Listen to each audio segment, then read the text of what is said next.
Hey Turtle, you want to help too? Yeah, I know. Hey you guys, we have been busy making a bunch of masks. So far we've made I think 153, counting the ones here, so about 160, and I've given all of them away to different people, nurses, hospitals, families, etc. So I thought that I would show you guys, and Turtle really wants to help too, I thought I'd show you guys how to make a mask. I know I've taught a lot of you kids how to sew, and this is really a simple project to do, so a lot of y'all could do these at home too if you wanted to make one for yourself or your family or friends, or contribute to the greater good. So you are going to need a pattern. This is my pattern right here.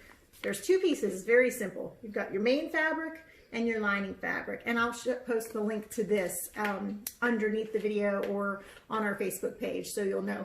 Look, is the cat helping over there? Anyway, so those are your patterns. So you need your patterns first, then you're going to need a fabric for the outside of the mask, and also for the inside of the mask. So I have this one for my next one I'm going to make, and then this will be for my inside of the mask. But you can do anything. We have a few extras here. Here's one with birds, some like peacock leaves, some chickens, mermaids, cats, stripes, you name it. Whatever you have laying around will work. Even if you have like a bed sheet, you could use that as your lining if you wanted to. If you have old clothes or something that's cotton, you can cut that up and use it. So it doesn't take much fabric to make a big difference. All right, so let's get started. Okay, so once you have your fabrics picked out for both the main fabric and the lining fabric, lay it out, and this is folded over a couple of times really. So when I cut this out, I'll get actually two sets. So 1, 2, 3,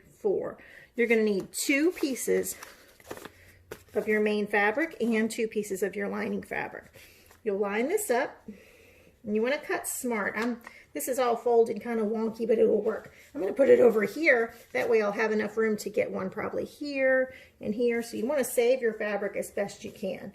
All right, so all I have to do is pin this on, just like we pin on any kind of a pattern, right? Pin it on and cut it out.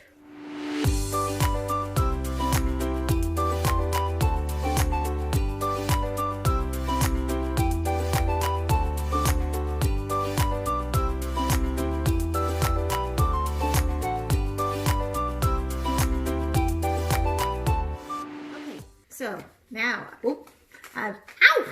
don't poke yourself. I have unpinned my main fabric, and I have unpinned my lining fabric. So what I want to do now is I'm going to take my 2 pieces of my main fabric, here and here, and they should be opposite. I'm going to put them pretty side to pretty side, right sides together, and I'm going to line up. Can you see? I'm going to line up this edge right here. Don't worry too much about what's going on right here, but you want to line this up here. Pay attention to your edges. I know I say that all the time in class. Pay attention to your edges because it is an important thing to do. All right? You don't want things to be overlapped too much, because then when you sew it, you will have sewn nothing. So see how those edges are nice and lined up? And I am pinning perpendicular. Some people don't like to pin like this, but this is how I pin.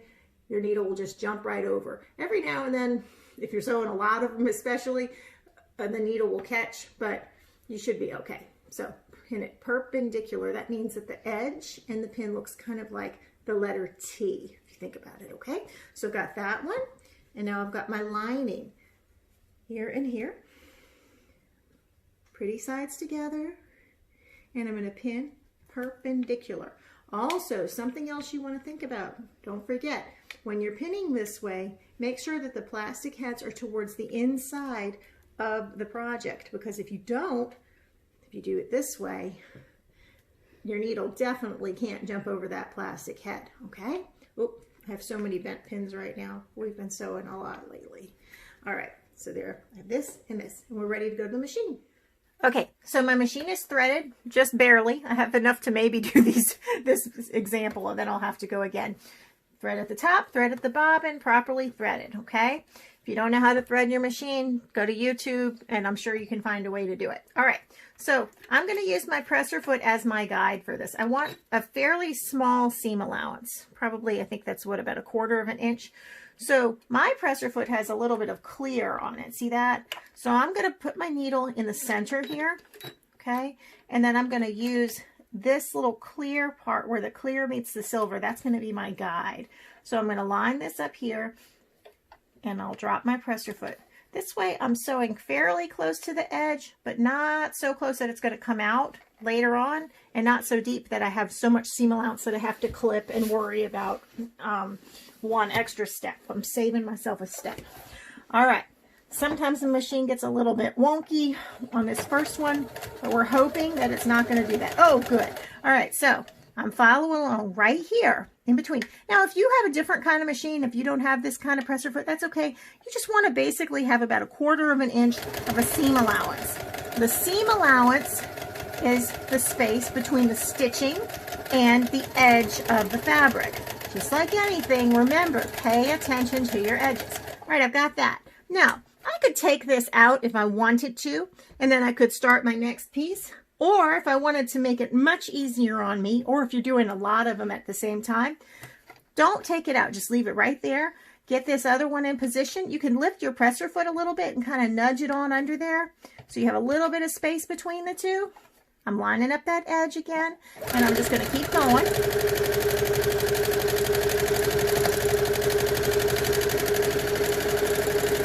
Okay, if you're just sewing one mask, that's going to be it. But if you're doing a bunch of them, like I have these pieces from before, you could just keep going and going and going. So I'm going to do it one more time. I'm picking up my presser foot, not my needle, but my presser foot, just to kind of get it secured under there. And then here I go. All right. So you can just sew a ton of these all at one time. And then when it's time to do something else, or the next step, you'll have a lot of them. You don't have to do a lot of back and forth. This will be my last one, and then we'll move forward on the rest of what we're doing, okay? So here I go. Now, I'm going to raise my needle now, raise my presser foot, reach back, threads under the presser foot, holding with 2 hands, and cut. And now look what I have. Okay, so now you're going to want to cut these apart, and there's just a little tiny thread in between. And again, if you're just doing one, this won't be that big a deal, right? It's not a big deal anyway. All right, so here, I'll put those aside for later. I have my outer piece. I'll take my pins out, and my inner piece. Take those pins out too. And now when I open it up, look what I have. It's making a bit of a curve, isn't it? And why is there a curve there? There's a curve there so that it will fit your face, right? Because your nose is not flat, let's hope. It curves out a little bit. See? So it's a bit of a shape. All right, so this part's a little bit tricky, but I bet if you really, really try, you can do it. Lily, can you go overhead for me for a minute? Can you see what I'm doing here? Mm-hmm. All right, Lily's helping. Okay, say hi, Lily. Hi. Okay, so I like to line up the center seam of my outer piece and the center seam of my inner piece, okay? We all need inner piece. Okay, so I'm looking at where those are, okay, and I'm going to connect them. And earlier I mentioned about clipping your curves and stuff. That just means cutting them, kind of snipping them so that the project curves a little bit more easily, but it's really not necessary. So if you are a accomplished sewist and you're looking at this and saying, she's doing it wrong, well, I probably am, but I'm doing it the fastest and most effective way possible, okay? All right, so I've got this lined up here and pinned, all right? And I'm pinning right through that seam. I'm folding one seam over to one side and one to the other side, okay? Just so that it's a little bit flatter when I go to sew it. All right, now I'm lining up this edge. I'm not going to try and do it all at one time. I'm just focusing on one part at a time. So I'm going to glide down here a little bit, put a pin in there, then all the way at the end, I'm going to add one more pin here. Remember, we need to pay attention to our what? Our edges. This isn't quite perfect. See how that's kind of peeking out a little bit, but it's okay. That's not too far off. What you don't want is something like this. Let's say I did this and pinned it, And I'm like, hey, look, Miss Missy, I pinned it. But look at the back. Oh, that's not going to work out so good for anybody. And you'll just have to do it over again. So pay attention to your edges. All right, here I go. I'm pinning one more down here and then all the way at the end there. So the top is a little trickier to do. Whoops. It's hard to do this when I'm holding it up to show you guys, but it's okay. We'll make it work. All right, so that's pinned. Now, same thing at the bottom. Find your center seam, line up that center seam. It's going to be a little bit angled because there is a little curve to this fabric. And then this one doesn't need as many pins. Just one in the center and one on the side and one on the side. You don't have to use 100 pins for this. Look, 3 at the bottom and 5 at the top will do you just fine. All right, so you have this. All right, so I have this and I'm ready to sew it. All I'm going to do is I'm going to sew along the top edge and I'm going to sew along the bottom edge. I'm going to use the same seam allowance as I did before. And I'm going to start right here. I'm going to start a little bit off so that the whole thing gets sewn. All right, so I'm going to line up the side of my fabric with that little spot that I like on my presser foot. I don't know what the technical name for that would be, but what could we call it? Presser foot spot. Presser foot spot. Brilliant. All right, so I'm just going to go along. Now, this is a curve, but it's not too hard a curve to do. Okay, don't pay attention to what's going on down here. Pay attention to what's happening right here, all right? If your pins are a little slanty, you might want to help yourself out because sometimes they'll get caught. All right, so here I go. Now, this is the trickiest part. When you get up here, you're going to want to kind of turn your project this way. And sometimes this bulk gets caught up underneath your presser foot. So if you want to be safe, you can take your pin out. Remember, you put your pin in a pin cushion, not on the table. All right, we don't want it to be a surprise. And I'm just going to come right over here. Remember, I'm paying attention to this edge here, all right? Here we go. Here I am. Now, I can't do these as easily in sequence the way I did before, so I do these one at a time. All right, so then you've got a curve here. You don't want to just go flat across there because then why on earth did we take the time to make it a nice and pretty curve? All right, so pay attention to those curves too. All right, so here I go on the bottom, same thing. A lot easier because it's straight. Right. You still have to pay attention, but it is easier. All right, when I get to the end, there I go. All right, now we're going to take our pins out. Can you see this? Mm-hmm. Is it light enough? Mm-hmm. Okay, cool. All right, take our pins out. And now we can very easily flip this just like we were sewing a bag or a pillowcase or something like that. All right, so I've got this. Now, I want to use my fingers and I want to push. Or a pencil. Not a pencil. You don't need a pencil. Just your fingers because it's not really a point. But you want to have that so that your seam is completely pushed out, okay? So I have something that looks like this, right? So I'm almost there. So this is the part that takes the longest, and you'll probably need your help with your mom if you're not a mom yourself. If you're a mom and you're doing this, thumbs up to you guys. You guys gold stars for being grown-ups today. Yay! All right, so ironing.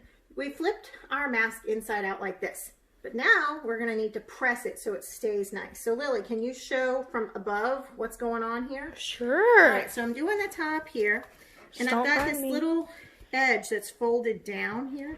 I want to press that down, and I'm going to work my way from the top, hold it on down there. It is hard. Huh? That does look hard.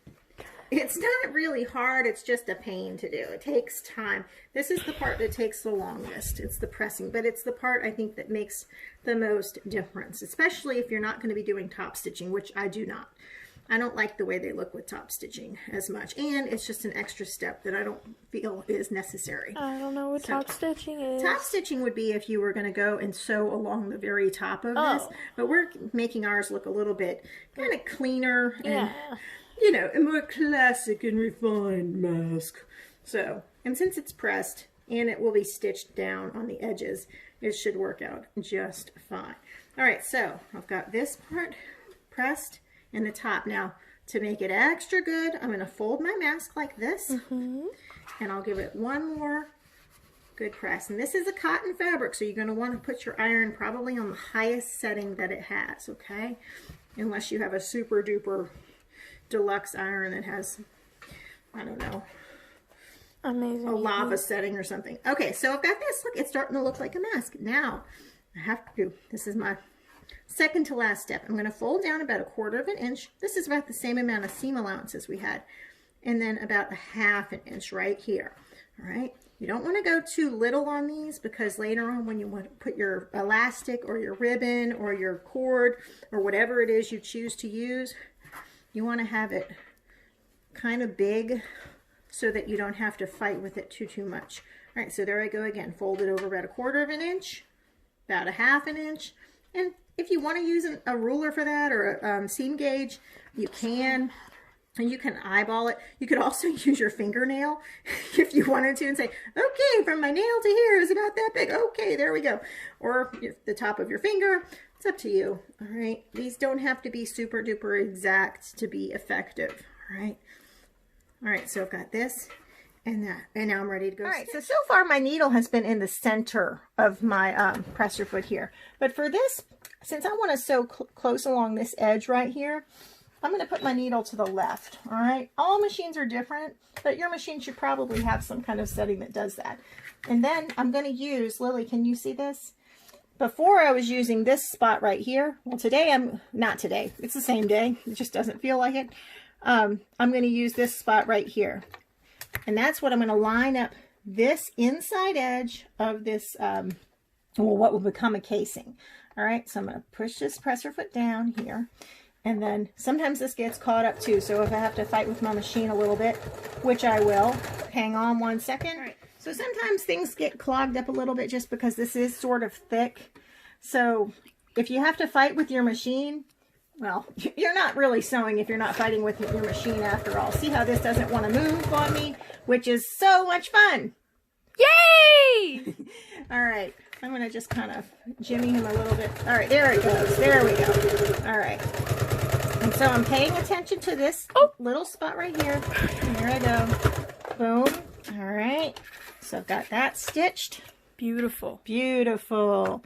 All right. And then I'm going to do the other side. Line up this inside edge with, for me, it's going to be this little clear and silver part on the left side here. But as long as you're sewing close to this edge right here, you'll be doing good. All right, so here we go. Come on, don't do this to me. Sometimes they just want to be wonky. Give me 1 second. I don't know why. When you do a bunch of these all at one time, this doesn't happen because the presser foot's already kind of up. And then if you got your pins, sometimes they'll get caught up on them. So just... Oh, one important thing to remember, especially if you're doing a lot of these, if you start to sew and your machine just keeps going up and down, up and down, up and down at the same spot, don't keep going, because all it's going to happen is you're going to make a big old rat's nest. So you need to stop and take it out, and or take the pin out and figure out what's going on. All right, so got a little wonky there, but it'll work. Whatever. Okay, You can still wear it. Yep, you can. All right, so you can trim my threads and put my ribbons in, and it will be finished. Yay! Turtle Cat wants to help too. She's not very excited about wearing a mask though. We did that yesterday. We tried, but she didn't like it, huh? Okay. Okay, so now we have our mask and we need to put our ribbons in. You can use ribbon. We've been using ribbon just because there's no elastic around. It's very hard to come by. We've also been using cording. We ordered elastic, right? No, we have cord on order, some thicker cord. Anyway, and I understand when I tried them on, it seemed like the ribbon was more comfortable than the elastic. But really, you can thread these with whatever you like, and that's one of the reasons we're making them this way, is so we can send them out into the world. And then if somebody else has something else that they prefer to use to tie it, they totally can. They're not stuck with one thing. All right, so we have 3 different ways you can do this, all right? The easiest way we have these wonderful big needles left over from a weaving workshop that we did at the barn, and these are super duper awesome. I only have one, so if I lose this, I'm gonna cry. So all you have to do is thread it, and then it goes through like this. Ta-da! It's done. If you don't have one of these, which what are the chances that you do have one? You can use a handy dandy safety pin. And all the masks that we're giving out have a complimentary safety pin included with them so that you can so conveniently rethread with something else if you don't have another means of doing so. All right, so for a safety pin, you'll pin it on there, and then you're going to go through the casing like this, and you want to push it with your fingers, and it takes, obviously it takes a lot longer to do it this way, but it's not that far to go. And look, it's done, easy. And then you unpin, and then you'll do your next one. Let's say you don't have a safety pin, because I had to order these safety pins because I had run out. I have some bigger ones though, but anyway, any safety pin will work as long as it fits through the casing. So I've got that. Now, if you don't have a needle and you don't have a safety pin either, you can use this paper. I'm going to show you how to do this. We are going to make ourselves, and you might even want to do this if you have a safety pin. I'm going to fold this over a few times. Let's see if that's going to work. I didn't test it out. Oh, I didn't test that one out. Hang on a minute. I think Bandit's here. All right. So what you're going to do is you'll take your ribbon and you'll put it in the paper. I promise I'm going somewhere with this. Then you're going to fold it. If you want to make some peek out there so you know it's there. All right. So what do I have here? I have something that can go through. Look. Here I go. Oh, that might be easier than the needle. And so then, once you're done, you have this. So you'll fold it up like here. And you could also use one string if you wanted to. You can use one string. Here's a trick. If you're having trouble... Brian. Well, no, it's not me, Brian. I saw this somewhere else. If you're having trouble doing 2 ribbons, you can tie the bottom 2 together like this. Because it can be kind of a pain to tie 2. This is one way you can do this. All right, so tie 2 together like this.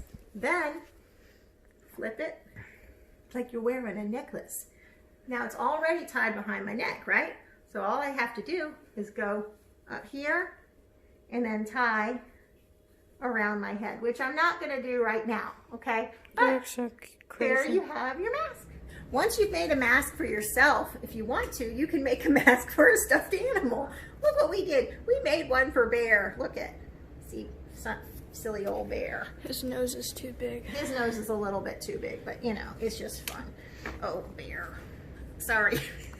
I don't recommend putting it on yourself like this. Okay, this, you know who this is? This is Lily's special friend. So look, he's got his own little mask. And so to do this, all you have to do is use that other pattern and just kind of look at the shape of it and draw it so that it will fit. We figured, okay, his face is about that big. Yep, Lily made this pattern with Mod Direction, and then I stitched it together for her, so it's the same exact thing.